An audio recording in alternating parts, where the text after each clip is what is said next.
All right, Alexander, let's do an update as to what's going on in Ukraine. We have definitely got a counteroffensive, which is being planned or underway, some people might say, but this is going to be the big battle, it seems. That's the way it's looking. And everyone knows about it, which means the Russians know about it as well. And we talked in a video we did the other day where we talked about the attacks on the bridges and these types of things. We talked about how the Zelensky regime was moving out reinforcements from Donbass towards Kherson in order to gear up for this counteroffensive. That is the big news, and we are getting some reports that Ukraine has amassed quite a formidable force for this counteroffensive. I mean, those are what the reports are saying, but everyone knows about it. So obviously, the Russian military is prepared as well. What do you make of this? Well, this is it. I mean, this is the last, as we discussed in the previous video. It's the last big throw. Now, before we get on to it, just one other thing, which is, of course, though the counteroffensive is apparently going to happen, the Russian offensive in Donbass continues. And over the last 24 hours, there's been quite a lot of news there. The Russians and their allied forces have now captured a lot of new ground in Donbass. They're closing in ever more faster now on Slavyansk and Kramatorsk, the major centers of Ukrainian resistance in Donbass. And we've now had an official of the Donetsk People's Republic who predicts that the battle in Donbass will be over in August, that by the end of August, the Donetsk People's Republic will have been completely cleared of Ukrainian troops. And given the direction of events, I think that's probably about right. So what we see is probably the Ukrainians have understood this themselves, and they're taking this extraordinary step of withdrawing troops from Donbass to fight in Kherson region, which to my mind also suggests that they're giving up on Donbass region. They're now throwing everything they've got, or intending to throw everything they've got, on Kherson region. Now, as I always say, and it always provokes humour amongst some people and comment amongst others, I am not a military strategist. But I've been reading more and more pieces now, including, I believe there's been some in the New York Times, which I haven't seen, but I've been reading other pieces. And they all say the same thing. Yes, Ukraine has gathered quite an impressive force in terms of numbers of infantry, but they're heavily outgunned. I saw a commentator, a Ukrainian soldier, actually say that for every 8 rounds that the Ukrainians in Kherson region are able to throw at the Russians are able to throw 48 back. That may be an exaggeration, but it does seem that the Ukrainians are heavily outgunned. And apparently there's an article in the New York Times that says that there just aren't enough Ukrainian troops, artillery or machines to carry out a successful offensive in Kherson region. And what we've also heard, or what appears to be happening, is that the missile strikes on the bridges, which appeared to be, the absolute key to the successful counteroffensive, because these are the bridges across which the Russians supply their forces in Kherson region, that those missile strikes for the moment seems to have abated. And one gets the sense that the Russian air defense system is starting to get on top of the missile strikes by these HIMARS missiles on these bridges. Now, what this means, if you take a step back and think about this, is if this Kherson offensive fails in August, and most people who've been looking at this think it will, and if Donbass is cleared of Ukrainian troops also in August, then it's game over. Because at that point, no one, anywhere, not in the West, not in the Western media, not in Ukraine itself, can any longer believe that Ukraine has any prospect of winning the war. So unless they're able to hold on in Donbass and or carry out a successful offensive in Kherson, then Ukraine has lost. It's got 5 weeks left in which to win. Because if it doesn't, apparently nobody seriously believes that this offensive can be sustained through the autumn. This Kherson offensive can be sustained through the autumn. So Ukraine has just about 5 weeks left in which to turn things round. And if it doesn't, then the war essentially is lost. And we're no longer talking about how Ukraine can continue fighting. We're only talking at that point of what the Russians will do to complete their victory. Okay, let's connect some dots then. I think we both agree that they're not going to achieve any military success in Donbass. I mean, we can both agree on that. I don't think people in Ukraine, military strategists in Ukraine, are going to say that they're going to achieve any type of strategic victory in Donbass. And they're admitting it. They're moving their forces to Kherson. So obviously, Kherson is going to be the distraction and the last stand. So taking that into consideration, referendums taking place in these areas. We have Boris Johnson, possibly, I think it's confirmed that he's going to be visiting Zelensky, correct? Okay, we have the Russians turning... There's no doubt about it. Okay, we have the Russians turning up the heat, if that's the right word, with regards to gas and the turbines. We see that the EU, I don't want to say they're rolling back sanctions, but obviously they don't have any more sanctions to place, to be quite honest, and they are trying to walk back some of their sanctions. The U.S. the same. We've seen weapons lessen. The amount of weapons that they're delivering to Ukraine, that has also dropped off. And we've got a ramped up rhetoric with regards to China, not only from the U.S., but also from the U.K. What do you think is going on here? Because it seems to me like a collapse is coming and a distraction is being set up or something along those lines. I think you're absolutely right. I think this is the direction of travel. Now, weapons supplies are declining, and I think that's an important point to make. There's been lots of misconceptions about this. The peak of Western weapons supplies to Ukraine was March, April. They've been on a steady downward trajectory ever since then. But they're now declining, and they're declining markedly. I mean, supplies from the EU states have all but stopped. So, and it is indisputably the case that the EU is now rowing back sanctions. I mean, they may pretend that they never imposed food sanctions, but the reality was that they were trying, through playing around with insurance issues and all the rest, to restrict Russian agricultural and fertilizer exports. And they also, of course, formally sanctioned Belarusian fertilizer exports. Now, they've rowed all that back. They used this Istanbul agreement to pretend that, it was all about getting Ukrainian grain out of Odessa.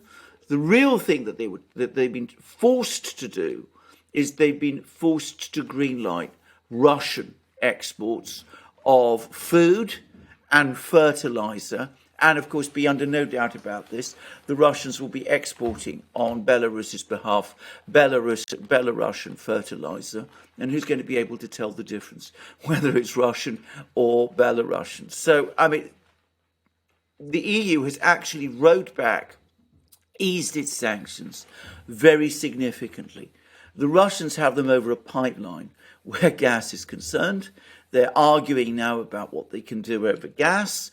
The EU has some crazy plan to ration gas at a time when everybody actually wants to hoard it. So they're meeting resistance there as well. And, of course, they're all looking at a likely military failure. I mean, I have to say, I think this is far and away the most plausible outcome. If you wanted me to put the statistics on it, I'd say if there was a chance of this Ukrainian offensive, I give it a 20% chance of succeeding, an 80% chance of failing, and even that might be generous. After all, as you rightly say, the Russians know all about it. I mean, they know exactly what the Ukrainians are doing, and it is inconceivable that they haven't prepared their own countermeasures to this. And of course, they're in a much stronger position. So we're going to have a military debacle in Ukraine at roughly the same time as we're going to have an energy crisis in Europe. Both simultaneously at the same time. That's going to have an inevitable spillover on the economic situation in the US. What do? You're a neocon. You are absolutely committed, you're passionately committed to the maintenance of US hegemony. Your project, your brilliant project in Europe, has failed catastrophically. But temperamentally, you can't go back. You can't just give up on your project of American hegemonism because, well, if you were prepared to give up on it, you wouldn't be a neocon. And the neocons control the administration. So what are they going to look to do? They're going to be looking for the next knockout blow. Now, they can start a war with Iran, and that would be a lovely distraction. And, but that would, of course, send oil prices up even higher. It might be very difficult to sell to the American public for all kinds of reasons. The European public wouldn't like it at all for all kinds of other reasons. And frankly, it's not big enough. So perhaps a nice war in the Pacific. You've convinced yourself that China is a paper tiger, that, the US Navy can counter whatever the Chinese do. So maybe some kind of big event in the Pacific might be the right way forward. And in the meantime, you have to start the psychological preparation. So you get all your friends in the media, neocons too, of course, to start cranking up the rhetoric about China. And that's effectively your last throw. Because, of course, if you can't win against China, then your project of, American hegemony is gone. And so that means that if you're going to play this game, you're going to put all your pieces on this one place, all your counters on this one place. You hope that the wheel will turn the way you want it to. And of course, if it doesn't, the risk is that you'll just go on putting more and more of your counters on that same place and turning the wheel ever faster.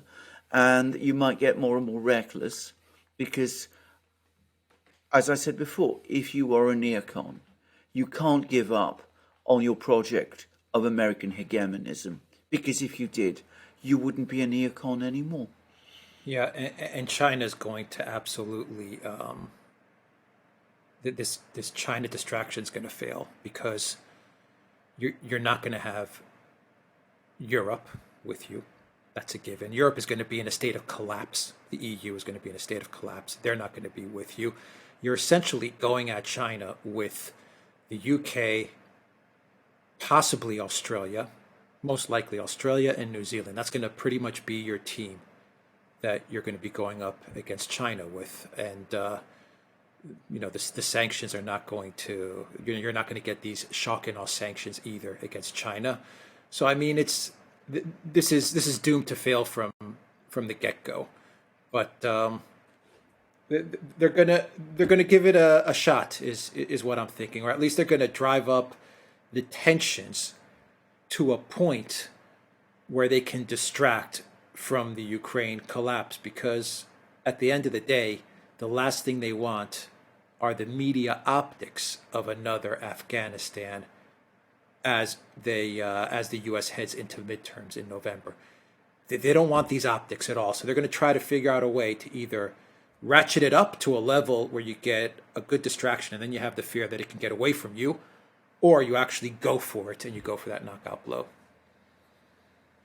I agree, but let's look at this also, not just from the neocons, but from the position of a Democratic Party strategist.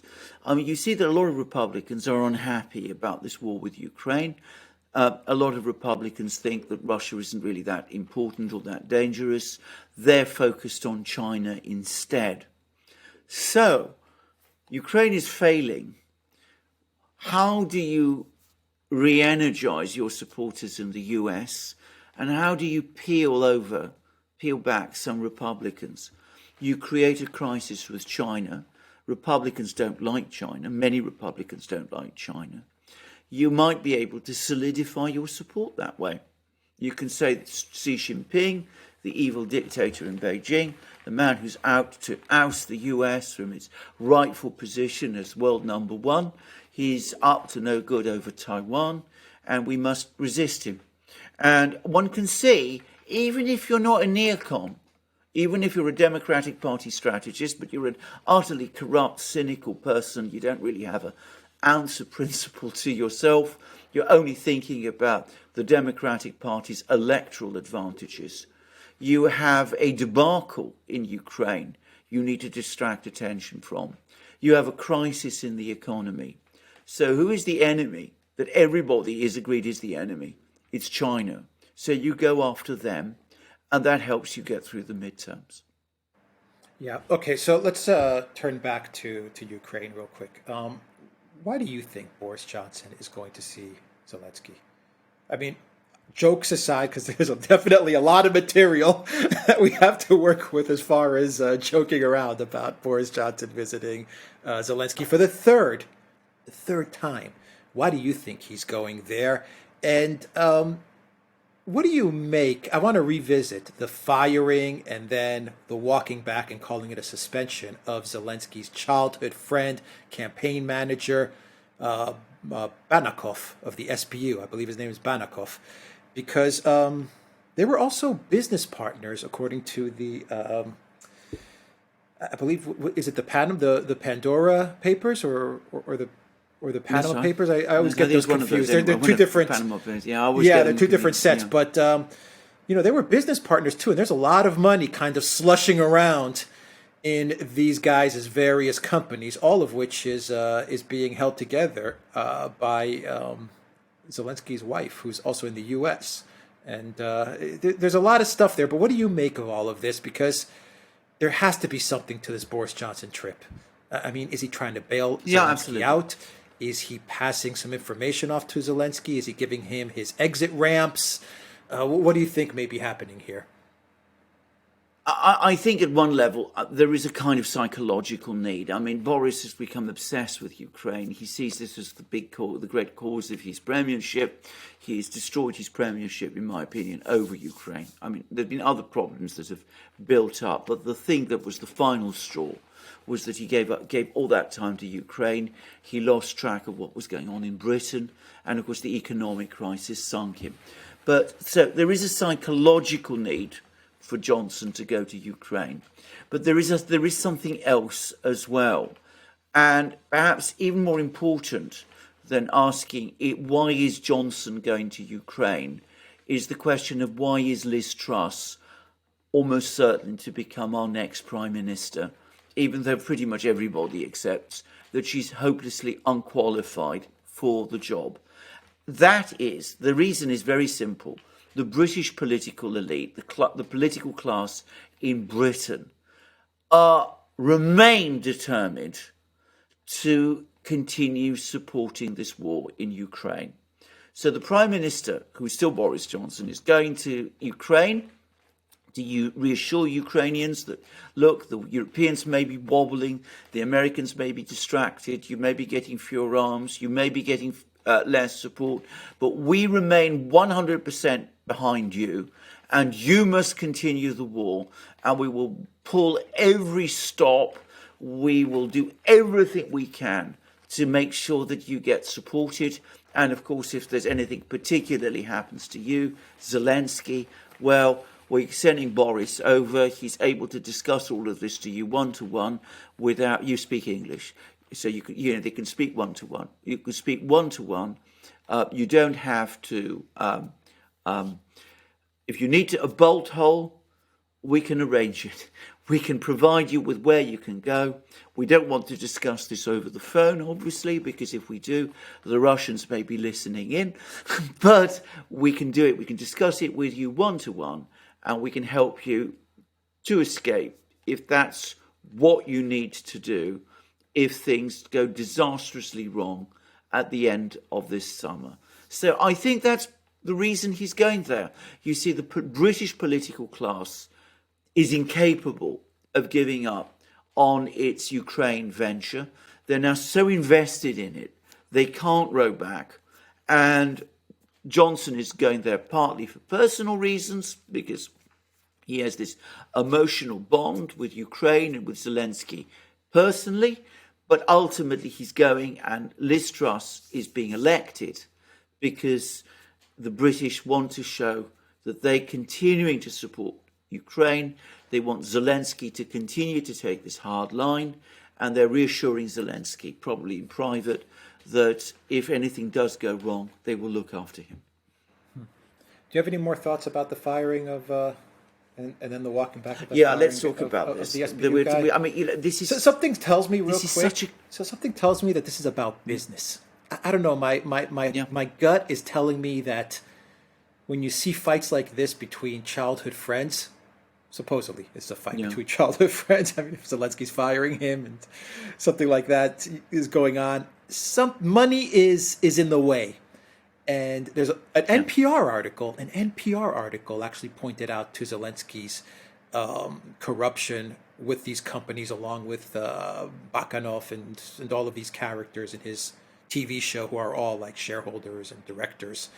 And something tells me that money was in the way, and perhaps Zelensky was trying to figure out a way to clear the deck before his grand escape. I don't know. I'm just spitballing stuff out there, but those are my thoughts. No, I think it's entirely right. I mean, wasn't that famous comment during Watergate? Follow the money.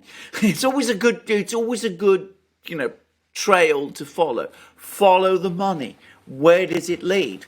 I mean, it's now becoming increasingly clear that Zelensky's personal financial affairs are a tangled web, and the people he brought into the government, including putting in charge of the SBU, he wasn't just a friend, he was also a bagman. I mean, that seems to me now pretty clear as well. And at the same time, one has to say this, the Ukrainian intelligence services seem to have gone completely zany under this man's watch. We've had this bizarre operation to try to, get Russian planes to defect and bribe Russian pilots, and a personage from, a Sherlock Holmes type investigator from a British, from a Western media group, which we won't name, seems to have got involved in some kind of way that I don't even begin to understand. But very embarrassing for him, I should think. But anyway, so, I mean, one gets a sense that the intelligence agencies in Ukraine have just been going absolutely haywire. But, of course, if you want to get money out, if you want to get money out of a country and park it somewhere else, then the best people to do it for you are your country's intelligence services, because they're the people who have all, the rat lines, the contacts, who know, where how to do these things, who have probably the connections with the, shady people in the, the underworld of finance and all that. Who can hide your money away, park it in all sorts of places, find the kind of lawyers who will cover for you, find the kind of accountants who will cover for you, find the offshore companies that you can, people who can set up the offshore companies that you can create. So there may be an awful lot of that going on. Now, bear in mind, of course, that there's another thing, which is that, of course, if you have a bagman, always the risk you run, because all of this is done under the surface, is that you can entrust large amounts of money to these people. But of course, if they run away, you can't telephone the police and tell them, that the head of the SBU has run away with the money that, he was going to hide in the Turks and Caicos, and was going to hide in which belonged to me and which I've stolen from the Ukrainian people. You can't do that. So it's not perhaps entirely implausible, that this, argument isn't really an argument at all. It's that Zelensky conceivably might have worried that his dear childhood friend is skimming, and as a result, gave him his marching orders and covered it all up with a sort of giant purge of the SBU to sort of distract attention from what's going on, especially given that the SBU itself seems to be in an advanced state of disorganization and decomposition, which, given that the person who was running it was not an intelligence person or anybody who has any background in intelligence, but who was, as we said, Zelensky's bagman, that perhaps isn't so surprising. Yeah, well, they were in the entertainment industry, and one thing that this fighter jet hijacking scheme shows me is that as head of the SBU, he concocted, along with, I guess, NATO and these other quote-unquote media, investigative media companies, they concocted these fantastical schemes, very much like you would write a script for a movie, where they were going to entrap the Russian military and these pilots and smuggle away a couple of fighter jets. I mean, it shows to me that this Zelensky administration is indeed run by a bunch of Hollywood-like script writers, because the plans that they're putting forth are fantastical. These are the stuff of movies. But it also shows me that perhaps this bagman, this childhood friend of Zelensky, is maybe even more powerful than Zelensky at this moment in time, because Zelensky tried to fire him, and he got overruled. Well, now we know that the SBU is run by NATO and the other three-letter agencies, CIA, MI6, all these companies, all these three-letter agencies. But the fact that Zelensky got overruled shows to me who really has the power and perhaps the money, listening to you, who really has the power and the money. Well, indeed. I mean, let's just talk about the spy thing. I mean, bribing pilots to defect is not unheard of. I mean, it even happened during the Cold War. There was an incident in the 1970s when a Soviet pilot flew to Japan with, the most advanced fighter jet of the Soviet military at that time, the MiG-25. But, the CIA in those days knew how to do these things. And anyway, they were offering money pretty much publicly. So you could do that in a kind of clever way. This particular scheme was crazy. I mean, for one thing, it was all being executed, or they were trying to carry it out in Moscow, where, of course, the FSB almost immediately got wind of it and started to run it themselves. And you can see how the FSB was playing with them, and you got the honey trap as well. The girlfriend of the pilot who, looks like somebody out of a Bond movie, to be straightforward about this. You can see how the FSB must have been playing them, and probably some of the people there may very well have been enjoying themselves. It all looks incredibly amateurish. I mean, that's my own view. I mean, I should in fairness say that this person from this media group that I was talking about has come up with some very complicated explanations that, this was all really a success and not a failure at all. I haven't been able to make any sense of what this person is saying. I mean, it just doesn't add up to me. I mean, then that's putting it mildly. But whatever, the whole thing comes across as ludicrous. And I mean, if this was a thriller, a spy thriller, it would be a comedy thriller. Because it really has that sort of weirdness about this. And it does suggest, as I said, an intelligence operation that was just being run in the most ludicrous way. But, let's perhaps be a little bit more serious, and let's talk about this person. I think his name is Banakov. Let's talk about whether he is indeed more powerful than Zelensky. What happened?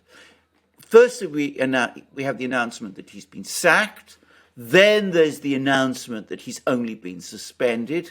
Then a few days later, he's formally replaced by someone else.